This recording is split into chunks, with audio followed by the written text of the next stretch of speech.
लोग भाई चोरी कोई और करे भुगते हैं हम लोग भाई। जब से राम मंदिर में चोरी तब से 1 लाख लोग आते थे, अब 1000 भी नहीं आ रहे। एकदम सन्नाटा चल रहा है भाई, क्या करोगे। देख लो कहाँ कितनी भीड़ रहती थी, अब देखो पूरा रोड सन्नाटा है। फिर सामने हनुमानगढ़ी है भाई, पता नहीं क्या हो गया। जब से चोरी हुआ तब से बहुत भीड़ ही नहीं हो रहा है, एक बूंद सवारी ही नहीं आ रहा है। क्या कर सकते हो, भीड़ ही नहीं, कमाई वमाई हो ही नहीं रही है। आने का प्लान करो यार, तुम लोग अयोध्या आओ, घूमो यार। हम लोग तो है अभी बोनी नहीं हुई अभी तक। अभी 100 रुपए का काम किया हुआ लेके आया हूँ बस। हम सबका धंधा एकदम टूट गया है। हम सब कमाने खाने पे एकदम लाले पड़ गए हैं। बहुत मुश्किल हो गया, बहुत बेकार है स्थिति। ऐसी स्थिति पहले कभी देखी? नहीं नहीं नहीं, बहुत अच्छा रहा, बिजनेस बहुत अच्छा चलता था, लेकिन अब नहीं। आज पूरे दिन में हमारी कमाई 150 की हुई है। ऐसे रह गए तो अयोध्या छोड़ के जाना पड़ेगा। किराया नहीं निकलता। आप खुद देख सकती हैं रोडों का क्या हाल है। रोड एकदम सन्नाटे बैठे हुए हैं। सुबह 10 बजे से हम लोग 9 बजे से 8 बजे से दुकान खोल के रात को 12 बजे तक किराया नहीं निकल पाता है लोगों को। ये हफ्ते 10 दिन हो गए, भीड़ बहुत कम है, बहुत कम है। यानी कहने का मतलब पहले के हिसाब से तो 25% भी भीड़ नहीं है। हम लोग जो है ऑटो चलाते हैं या कोई दुकानदार है जो 1000-1200 कमाता था, उसके दुकान जाएंगे वो 200, 300, 400 नहीं कमा पा रहा है। इतने कम लोग आ रहे हैं मैम।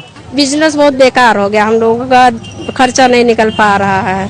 यही बदनाम हो गया कि राम मंदिर पे इतना मूर्ति चोरी है, भगवान में शक्ति नहीं, ये नहीं वो नहीं, वही है। अब ज्यादा हल्ला है, नहीं आ रहा है। जहाँ 1000 लोग आते थे वहाँ इस समय 100-200 लोग आ रहे हैं। प्रभाव पड़ा है, बिल्कुल प्रभाव पड़ा है। बिल्कुल काम यहाँ पर जो मंदा हो गया है, चोरी के कारण प्रभाव पड़ा। हाँ जी बिल्कुल। यहाँ आ नहीं रहे। यहाँ इतनी भीड़ होती थी, इस समय तो सोना पड़ा दूर तक, जहाँ मर्जी देख लीजिए। क्या कह रहे हैं लोग जो आ रहे हैं? कुछ लोग आप चाय वगैरह पीने आते होंगे तो क्या कह रहे हैं लोग, क्या चर्चा कर रहे हैं? यही चर्चा कर रहे हैं कि हम लोग जो है इतना खर्चा करके आते हैं मंदिर में, राम मंदिर बना है, और यहाँ पर आने के बाद में पता लग रहा है कि चोरी हो गया। हम लोग के आने का क्या फायदा, आस्था हमारी जो है सब खराब हो गई। बिल्कुल बिल्कुल लोग ऐसी चर्चा कर रहे हैं। बिल्कुल कर रहे हैं सर। और भीड़ भी कम गई है चोरी के बाद? है ही नहीं, बिल्कुल भीड़ है ही नहीं। जब से चोरी हुई तब से उसके पहले भीड़ अच्छी खासी रहती? अच्छी खासी भीड़ रहती थी। हम लोग जो सुबह से शाम तक लगाते थे, पूरी रात की दुकान लगाते थे। अब तो 4 घंटा खोलते हैं, चले जाते हैं, बैठ करके क्या करेंगे। % भी काम नहीं, 50% भी काम नहीं बचा है। जब से ये सब मामला आया सामने, इसका इफेक्ट है या स्कूल खुल गया उसका इफेक्ट है, क्या है वो अभी तक है ना। हम लोग भी ये नहीं है, 10-15 दिन और ऐसा रहेगा तो मालूम पड़ेगा कि है ना। अब इनको क्या कहेंगे, इनकी मानसिकता थी चोरी कर लिए। ये सब कभी नहीं सोचे थे कि इतना बड़ा है ना वो हो जाएगा। काम कम हो गया, काम एकदम कम हो गया, ना के बराबर हो गया। भगा ही रहे बार, गली में कहीं वहाँ लगाओ सब भगा ही रहे। पहले कितना काम चलता था? पहले तो सही चल रहा था, जब से चोरी हुई तब से तो बिल्कुल नहीं है। काम पर बहुत डिफरेंस पड़ा है, बाकी रुकने ही नहीं दे रहे रोड पे। पहले कितना कमा लेते? अरे यही जितना इनकम हो जाए वो सब दुकानदारी पे है। अब उसकी आधी हो गई कि ठीक चल रहा है? आधी से भी कम है, खर्चा चल जाए बहुत बड़ी बात। क्या वजह, क्या मानते हो कि ये दर्शन करने वाले कम क्यों? पता नहीं, बस यही चोरी का मारा। सब जो कस्टमर आता भैया कैसे हुई, अब हम लोग को याद जाने। तो क्या कहना चाहोगे, आपकी जेब पर कितना असर पड़ रहा है इस चोरी का? बहुत सा, ये मालूम अभी इसका लागत निकालना मुश्किल पड़ रहा है। अच्छा हाँ, पहले कमाई हो जाता था। हाँ, कितना कमा के चले जाते थे? पहले कोई 700-800, 1000-1200 बच जाता था। अब तो इसकी लागत लगानी मुश्किल।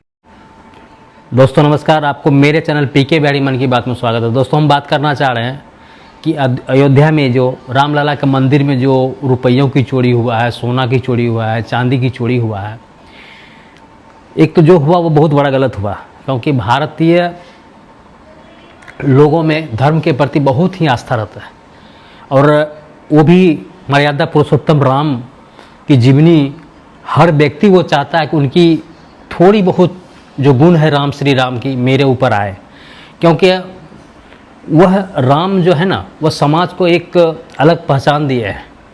इंसानियत को मानते थे, ऊंच नीच को नहीं मानते थे, और इन्हीं सब गुणों के कारण जो रामायण में हम लोग ने देखा है, बचपन से देखा है। जब रामायण जब चला करता था तो दौड़ दौड़ के 5 मिनट पहले टीवी के सामने बैठे थे कि क्या तो रामायण चलने वाली है। तो उस तरह की जो शिक्षाएं उस रामायण से मिला है वह एक अटूट छाप है। और पुरुषोत्तम मर्यादा पुरुषोत्तम रामायण कहने का मतलब है कि राम उन सभी प्रजाओं के प्रति उतना ज़रूर सोचते थे कि कोई उनके गलत नहीं कहे, यहाँ तक कि जनता के ये नहीं कहे, जनता की भलाई के लिए उन्होंने सीता जी को वनवास तक भेज दिया कि सिर्फ एक लालछन के चलते कि रावण के पास बहुत दिन सीता रही, क्या उतना दिन रहने के कारण क्या पवित्रता सही उनका बचा हुआ है या नहीं। हालांकि इसके वजह में सीता ने अग्नि परीक्षा दी, लेकिन वो तो रामायण की बात रही। लेकिन उस धर्म के प्रति जो मानव को लगाव है, आस्था है, जो जुड़ाव है, उन्हीं के कारण अयोध्या में बहुत सारी भीड़ लगा करता था। वहाँ के दुकानदार, बिजनेस, रिक्शा, आम जन जो छोटी छोटी बिजनेस किया करते थे, दुकानदार हो, छोटी से छोटी बड़ी बड़ी दुकानों, बहुत खुशी थे, बहुत मतलब धन्य धान्य मानते थे कि चलो सही मायने में राम जी मेरे प्रदेश में आए हैं हम लोगों को जीवनोद्धार करने के लिए, क्योंकि रोजगार चल पड़ी थी, धंधाएँ चल पड़ी थी, बहुत सारे लोग आते थे, बहुत सारी खरीदारी होता था। लेकिन हो क्या गया कि जब से घटना घटित हुआ है और ये मंदिर में चोरी का जो खबर चली है, हालांकि जो चोरी हुआ है वो SIT गठित कर दिया गया है, उन चोरों को पकड़ा जाएगा, सज़ा मिलेगा। लेकिन कहते हैं ना कि जो घटना घट जाती है उसके लोगों पर प्रभाव का असर पड़ता है। वह घटना घट गया, उसको सज़ा मिलेगी नहीं मिलेगी वो जो की बात है, लेकिन धर्म के आस्था के प्रति जो लोगों में जो दर्द हुआ है, छल हुआ है, जो निस्वार्थ भावना से इतनी महंगी सोना तक पान पत्र की रामायण की पूरा किताब, चांदी के ईंटे, सोने के कुछ उपहार, मतलब जो जितना यथाशक्ति उतना भक्ति जो अपने अपने श्रद्धा के अनुकूल यथास्थिति शक्ति के अनुसार भगवान के प्रति समर्पित किया, उन सारी समर्पित किए गए कितना हजारों मतलब 200 करोड़ जो न्यूज़ में देखने सुनने को मिल रहा है कि 200 करोड़ से कहीं ज़्यादा इस रुपया की चोरी हुआ है। तो कहने का मतलब वह बहुत बड़ा आघात है हिंदू लोगों के मन में, ये धर्म के प्रति बहुत बड़ा ठेस है, उसको रिकवरी करने में टाइम लगेगा। लेकिन वो तो चलो आस्था वाली बात है, लेकिन इसका प्रभाव आम जनों में जो लोकल जो उस तरह मंदिर के अगल बगल बहुत सारे दुकानदार हैं, जो ठेला चलाने वाले हैं, जो छोटी मोटी बिजनेस किया करते हैं, तो उनके बहुत सारे इंटरव्यू देखने के बहुत सारे पत्रकार वहाँ गए कि इस तरह की घटनाएं को लेकर के इस स्थानीय लोगों पर क्या प्रभाव पड़ा है, उसके बिजनेस पर क्या प्रभाव पड़ा है।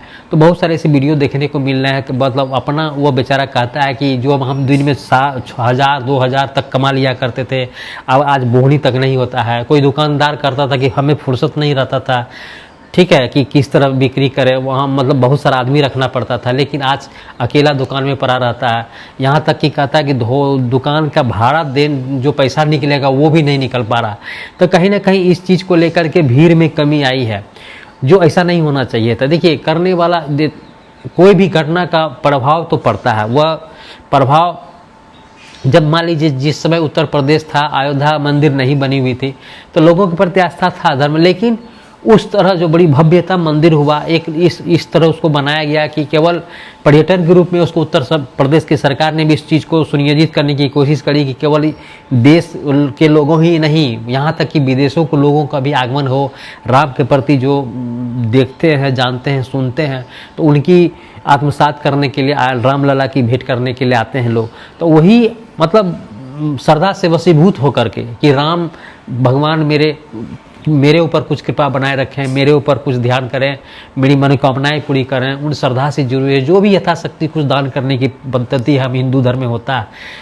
कहीं भी मंदिर होता है वो कहीं ना कहीं अपने, और ऐसे बहुत सारे मंदिर हैं जो बहुत रुपया का अर्न होता है, लेकिन इतनी बड़ी रूप में चोरी होना यह बहुत बड़ी दुखद घटना है। और इस तरह की चोरी केवल स्थानीय प्रशासन और या कहिए कि वहाँ के काम कर पंडितों की बदनामी नहीं है, ये पूरे उत्तर प्रदेश की बदनामी है। यहाँ तक कि इस पूरे देश दुनिया जो पूरा लोकतंत्र हिंदू धर्म के प्रति, जो हिंदू राष्ट्र के प्रति गौरवान्वित महसूस करता था, मतलब दहाड़ के बोलता था, तो उस दहाड़ने में लोग को टिप्पणी करने का मौका मिल गया कि तुम क्या अपने आप को साबित करने की कोशिश करते हो, जो तुम्हारे धर्म में खुद मंदिर में चोरी हुआ करता था, तो भगवान पर तुम क्या गर्व करोगे। तो मतलब आम आदमी भी जो है ना कटाक्ष करने से पीछे नहीं हट रहा है, लेकिन यह बहुत बड़ी ठेस है। तो और यह केवल नेशनल न्यूज़ तक नहीं है, बहुत सारे BBC न्यूज़ जो बहुत सारे उसकी रिकवर किया है, आम जनों से बातचीत करी है, चर्चाएं करी है, तो वहाँ के माहौल के बारे में यथास्थिति से अवगत होने के लिए बहुत सारे लोगों से चर्चाएं करी है। तो बहुत सारे लोगों की जुबान से ये वीडियो देखने को सुनने को मिलता है कि बहुत यथास्थिति जो पहले थी बहुत सारा परिवर्तन हो चुका है और इसका स्थिति केवल आम जनों के परिवार में पड़ रहा है।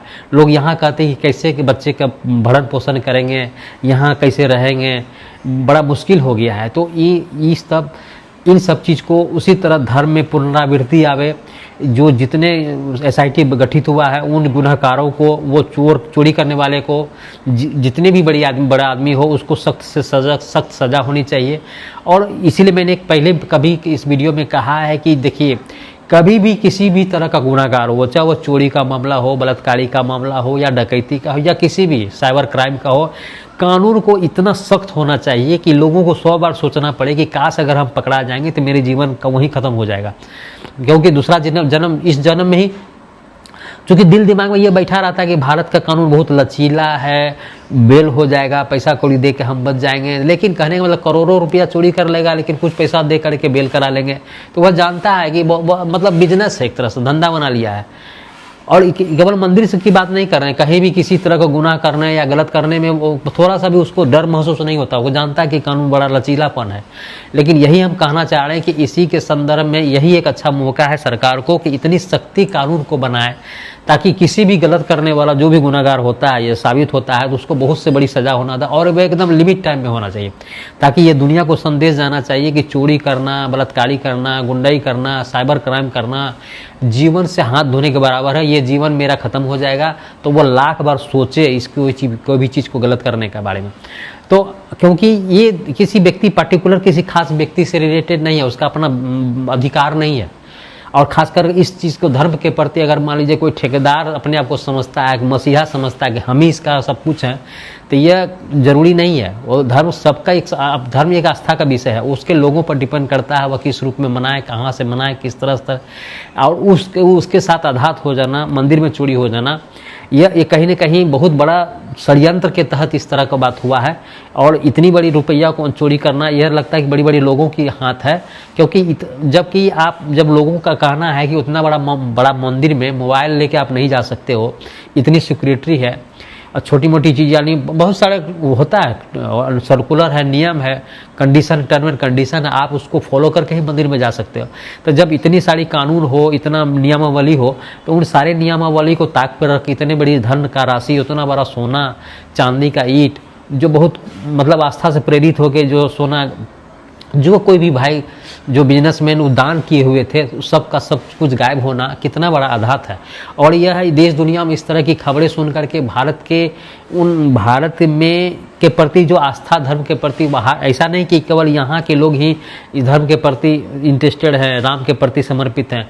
हमारे भारत मुल्क के लोगों दुनिया में बहुत सारे देशों में बसे हुए हैं। और धर्म को ऐसा नहीं कि यहाँ देश छोड़ के जाने के बाद विदेशों में रहने के कारण अपना धर्म को भूल गए, नहीं, ना वो अपना धर्म को भूलते हैं, ना संस्कृति को भूलते हैं, और इस संस्कृति को अपना परिवार में संचालित करते हैं, आस्था के प्रति समर्पित होता है।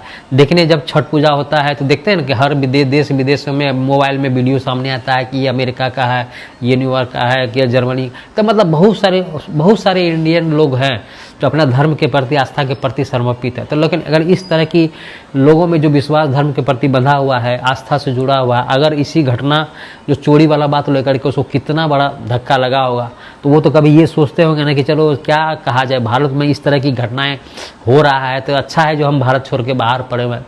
तो क्यों नहीं, तो एक तो देश छोड़ के गए हैं, लेकिन उसके बाद भी अगर आस्था में आघात पहुँचे, वो खबर सुनने को मिले कि मंदिर में चोरी हो गई, तो क्या सोचेंगे वो लोग कि भारत के लोग कैसे हैं। ठीक है, वो तो ये कहेंगे कि मेरा बाहर रहना मेरा गलत डिसीजन नहीं था। तो ये बहुत बड़ी बात है, सज़ा जल्दी से हो। और यहाँ तक कि देखिए, और छोटी मोटी बात नहीं है, एक रिक्शा चालक, एक छोटा मोटा टोटो चलाने वाला कहता भैया बड़ा गजब स्थिति है। और ये मान लीजिए इस तरह की घटनाएं को लेकर ऐसा नहीं कि कोई एक पत्रकार जाके इस तरह के इंटरव्यू लेकर के कोई पार्टिकुलर सुनियोजित ढंग से कि हाँ कुछ गलत आरोपित करने की कोशिश कर रहा, नहीं, बहुत सारे पत्रकार यूट्यूबर जा जा के इस वीडियो के, इस चोरी का उसका प्रभाव क्या, बाद में इस तरह का क्या प्रभाव है, वो इसका मतलब लोगों पर आम जन जीवन में क्या असर पड़ रहा है, वहाँ के छोटे छोटे दुकानदारों के ऊपर क्या असर पड़ रहा है, टोटो चलाने वाला, गाड़ी चलाने वाला, छोटा छोटा खिलौना बेचने वाला, जो देखिए जीविकोपार्जन का कहते हैं ना कि लोग बहुत सारे, जैसे मान लीजिए स्टेशन के किनारे हो, मंदिर के किनारे हो, बहुत सारा चीज़ आदमी उस रोजगार इस महंगाई के दौर में जानते हैं कि कोई चीज़ उद्योग धंधा उतना जो चल नहीं रहा है, किसी न किसी तरह जीविकोपार्जन के लिए कुछ न कुछ छोटी बिजनेस को लेकर के कोशिश करते हैं, परिवार को चलाने के लिए बहुत सारा चीज़ करते हैं। लेकिन उसमें भी अगर किसी की नज़र लग जाए, वो चोरी करने वाला शायद ये नहीं सोचा होगा कि वो सोचा होगा कि पहला बात तो सोचा होगा कि हम पकड़ाएंगे नहीं, लेकिन कहते हैं ना कि पाप का घड़ा जब फूटता है तो किसी को नहीं छोड़ता, वह तो पकड़ाएगा ही, SIT जांच हुआ है, उसको सज़ा मिलेगी, लेकिन उसका प्रभाव आम लोगों पे पड़ रहा है। देखिए दान देने वाला जाहिर है कि भगवान सुखी संपन्न होते हैं, आम जन होते हैं, कोई अमीर होता है, कोई गरीब होता है, प्रभु के प्रति जो कनेक्टेड होता है, जो आस्था से जुड़ा हुआ था, अपना यथास्थिति के अनुसार दान देता है, वो जानता है कि प्रभु को दान किए, लेकिन उसको ये पता नहीं था कि किसी खास व्यक्ति की जेब में जाने वाला है, सुनियोजित ढंग से चोरी होने वाला है। लेकिन वहाँ तक तो जो देने वाला और मंदिर में जमा चोरी करने वाला के बीच है, लेकिन तीसरा उसका प्रभाव आम जनों में, लेकिन कभी जो दूर दूर तक नहीं सोचा था कि इस तरह की भी घटना मेरे साथ हो सकती है। लेकिन यही है कि सरकार इस चीज़ में कार्रवाई करे, नियम सख्त से सख्त बनाए और कड़ा बनाए। इसी एक मौका, देखिए कभी भी किसी तरह की बहुत बड़ी जब घटना घट जाए और उसका दुनिया में बहुत विशेष प्रभाव पड़ने लगे, यहाँ विशेष केवल आम प्रभाव नहीं, वो देश को बदनाम करने वाली प्रभाव होने लगे कि यह इतनी बड़ी घटना देश को, नाम को, धर्म के साथ खिलवाड़ करने वाला घटना है, किसी देश को बदनाम करने वाली घटना है, लोग भारत को दूसरे नज़र से देखना शुरू कर दे कि यहाँ तो इतना बड़ा चोरी 100, 200, 300, 500, 700 करोड़ का चोरी बड़ा इजी में है और उसका कोई रिटर्निंग जवाब नहीं मिल रहा, चोरी करने वालों को किसी तरह सज़ा नहीं हो रहा, तो बहुत दुखद बात है। जल्दी से जल्दी कड़ा सा कानून बना करके इसको सख्त से सख्त सज़ा देने की ज़रूरत है और आम जनों की जो भी रोज़गार है वो उनको अच्छी तरह से चले, और जब तक इसकी कड़ा कोई निर्णय नहीं जल्दी होगा और लोगों के प्रति जो भावनाएं हैं, जो मंदिर के प्रति आस्था है, वह थोड़ी सी मजबूती होगा और लोग ठीक उसी तरह पर्यटन के रूप में देश विदेशों को लोग आना जाना शुरू करेंगे। और जब बहुत ज़्यादा मात्रा में लोग आना जाना शुरू करेंगे तो ठीक उसी तरह जो सुचारू रूप से बिजनेस, छोटा मोटा रोजगार को चलता था, दुकानदार को मिठाई, बर्तन, कपड़े, बहुत सारे जो इर्द गिर्द बहुत सारे जो मंदिर के अगल बगल जो दुकान खोले हुए हैं, जो टोटो रिक्शा जो रोजगार चला करता था स्पीड वे में, उसी तरह चलना शुरू होगा। फिर भी क्योंकि ऊपर वाला सबको देखते हैं, जाहिर है कि आने वाला समय में कुछ ना कुछ ठीक होगा, लेकिन वर्तमान समय का जो प्रभाव है, जाहिर है कि ऐसा उसको नकारा नहीं जा सकता, ऐसा नहीं कहा जा सकता कि इतनी बड़ी चोरी हो गई, लोगों में किसी तरह की कोई दिक्कतें नहीं है। लेकिन सबसे बड़ी बात दुखद क्या होता है कि कभी कभी कोई आदमी, देखिए सपोर्ट, किसी गलत को गलत कहने में लोग क्यों जरा नकारते हैं, ये समझ में नहीं आते। जब किसी बात को लेकर के जब कहा जाता है कि चोरी हो गई, तो किसी बात को एकदम सीधे इग्नोर रूप में कि नहीं चोरी नहीं होता है, ये आम बात है, यह सब के घर सब जगह होता है, ये कोई बड़ी बात नहीं है। और कोई यहाँ तक कि कोई महोदय बोल रहे थे क्या कि नहीं जो भी हो रहा है वो श्री राम जी ने ही करवाया है, उन्हीं का ही देन है, वो चोरी जो चोरी होना भगवान का ही देन था, फिर रिकवरी होगा वो भगवान का ही, पकड़ाएगा वो भगवान का ही देन। तो मतलब अजीबोगरीब जवाब तलब जो सुनिएगा ना, लगेगा कि पता नहीं दिल दिमाग में उसका कहाँ है, क्या है, किस रूप में बात कर रहा है, भगवान उसको क्या सोच के क्या दिमाग बुद्धि दिया है। तो इन सारी बातों को बड़ा आश्चर्य लगता है। देखिए तर्कबाजी, मेरे कहने का मतलब जब इतना बड़ा चोरी हो सकता है, ठीक है, दुनिया को बदनाम करने की साजिश हो सकता है, तो क्या यहाँ आम जनों को जो आस्था के प्रति उनको लगाव है, उनको जो आत्मा दुखी हुआ है, व्यक्तिगत रूप से उसको आहत हुआ है, जो लोगों ने दान करा है, क्या उनको हक नहीं है इस चीज़ को बारे में चर्चा करना? क्यों नहीं हक बनता है? भारत का धर्म किसी व्यक्तिगत, किसी पार्टिकुलर आदमी का तो है नहीं, राम किसी व्यक्ति पार्टिकुलर का आता है नहीं, वह सवाल जवाब क्यों नहीं करेगा? अगर इस तरह की बातें देश में, अगर मंदिर से जुड़ा हुआ मंदिर और सार्वजनिक मंदिर है, धर्म से रिलेटेड जुड़े हैं, सभी लोग अपना आस्था वहाँ जाते हैं, सब कुछ पूरा करने की कोशिश करते हैं, भगवान से कनेक्ट होने की चोरी करते हैं और अपना यथास्थिति जो है ना, शक्ति यथाशक्ति भक्ति के रूप में दान करते हैं। वही दान पेटी से रुपया चोरी हो जाना, सोना चोरी हो जाना, तो जाहिर है कि व्यक्ति के मन में दुख तो होगा। जिन्होंने इतना आस्था के से वशीभूत होकर के दान दिया, वही चीज़ किसी के मतलब चोरी हो जाना, कोई उसका गलत इस्तेमाल करना, ये तो बहुत बड़ी बात है ना। तो जाहिर है तक आम आदमी तो सवाल करेगा। लेकिन अगर इस तरह की सवाल को अगर कहेंगे कि देश विरोधी है, आपको ऐसी बात नहीं करनी चाहिए, आप किसी चीज़ को पर्टिकुलर बदनाम करने की कोशिश की है या खास व्यक्ति को टारगेट किया है या हिंदुत्व को टारगेट करने की कोशिश कर रहे हैं, भाई बड़े ये सवाल जवाब नहीं है। जब ये मान लीजिए इसका अगर मान लीजिए उस व्यक्ति से हम ये कहना चाह रहे हैं कि क्या अगर मान लीजिए खुदा न खास आपके घर में चोरी होता तो क्या आप रिपोर्ट लिखाने नहीं जाओगे थाना पे कि हमारे घर में चोरी हुआ है? अगर किसी के आपके परिवार के किसी के साथ गलत होगा तो क्या आप थाना दर्ज नहीं जाओगे कराने के लिए कि हमारे परिवार के साथ कुछ गलत हुआ? तो मेरे कहने का मतलब देखिए, वो तर्क नियमावली जो भी तर्क करता है इस मैटर में, वह धर्म के प्रति जुड़ाव है, उसको सवाल, उसको दर्द है, वह दर्द बयां कर रहा है और इसी रूप में वो कहने की कोशिश कर रहा है और बोलने की कोशिश कर रहा है। अगर इस तरह की संवाद आम जनों से, पत्रकार के द्वारा, किसी के द्वारा अगर बात दुनिया में फैल रही है तो उस बात की भरपाई हो रही है कि हाँ भाई आदमी दुखी है, आहत है, ठीक है, इतना बड़ा घटना हो गया जिससे लोगों पे क्या प्रभाव पड़ता वो तो दिखना चाहिए ना। और ये दिखता है तभी तो लोग दुनिया देखेगा कि हाँ गलत हुआ था। लेकिन अब ऐसा नहीं हो, आगे होने वाला समय में नहीं होगा। इस तरह की कानून बनाया जाएगा, उसको कड़ी से कड़ी सज़ा दिया जाएगा, बदलाव होगा। तो इन सारी चीज़ को जब तक आदमी अवलोकन नहीं करेगा, उस चीज़ को चर्चा नहीं करेगा, तो तब तक करार रूप में उसका संशोधित रूप से कानून बनेगा कैसे? तो इन सारी बातों को जोड़ते हुए यही कहना चाहेंगे कि जो भी सरकार से मेरी अपील है कि माननीय मोदी जी, उत्तर प्रदेश के योगी जी, आपके राज्य में जो इस तरह की घटनाएं घटी है, जो बदनाम करने की कोशिश कर रहा है, तो आम जनों की भरपाई करिए। उनकी जो बेरोजगार से रोजगार में दिक्कतें आ रही है और जो गुनहगार है, जाहिर है कि समय सीमा के अंदर अगर इसको निराकरण होता है, सज़ा होता है, तो एक दुनिया में संदेश जाएगा और आस्था जो कुछ मतलब आस्था के प्रति जो मन में थोड़ा सा लोगों में मन में बैठा है कि इस तरह की दान करना बेकार है, वह दान करते हैं कहीं और चला जाता है, कि मतलब दान की पद्धति में आदमी का सोच नहीं बदले, वह सोच बना रहे, आस्था जुड़ा रहे। इसलिए कुछ न कुछ त्वरित कार्रवाई करने की ज़रूरत है। और भगवान तो भगवान है, कहते हैं कि आस्था इस तरह का है कि मानो तो देव नहीं तो पत्थर।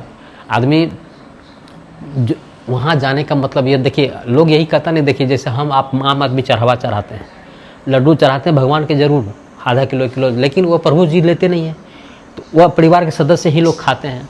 तो कहने का मतलब है वो जहाँ मानो तो देव नहीं तो पत्थर, लेकिन मंदिर होने का मतलब है कि लोग दूर दराज से उस शहर को गए, पूरा परिवार मिल के गए, पर्यटन के रूप में देखने गए, एक उसी के बहाने दुनिया को देखने को मिला।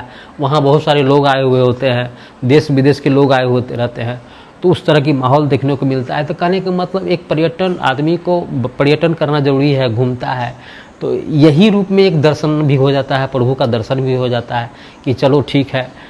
कारण यही ना, मंदिर कोई नामी गिरामी जगह जाने का, मंदिर जाने का यही तो उद्देश्य होता है ना, कि साथ साथ घूम भी लें, उस जगहों को भी देख लें, वहाँ के वातावरण को भी देख लें, प्रभु से भी मुलाकात हो जाए, मन की में इच्छाएं जो मन्नत मांगे हुए रहते हैं या उनको पूरा हो जाता है।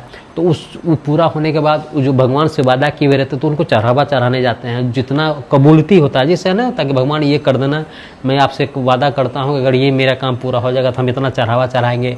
जो कबूलती, जो स्वीकार करता है, प्रॉमिस करता है भगवान से कि भगवान हमें ये पूरा कर देना, अगर भगवान के नाम पर वो घटना, उनके वादा पूरा हो जाता है किसी भी चीज़ में, वह धन दौलत, पूरा पढ़ाई लिखाई या कंपटीशन, बहुत सारे समाज के बहुत सारे लोग अपने अपने आस्था के प्रति भगवान से मन्नत करते हैं। और दूसरी बात कहते हैं ना कि जहाँ कभी आपके पास कोई नहीं है ना, तो ईश्वर जरूर आपके पास है, उसको आंख मूंद के याद करिए, तो प्रभु हर समस्या का निदान करते हैं।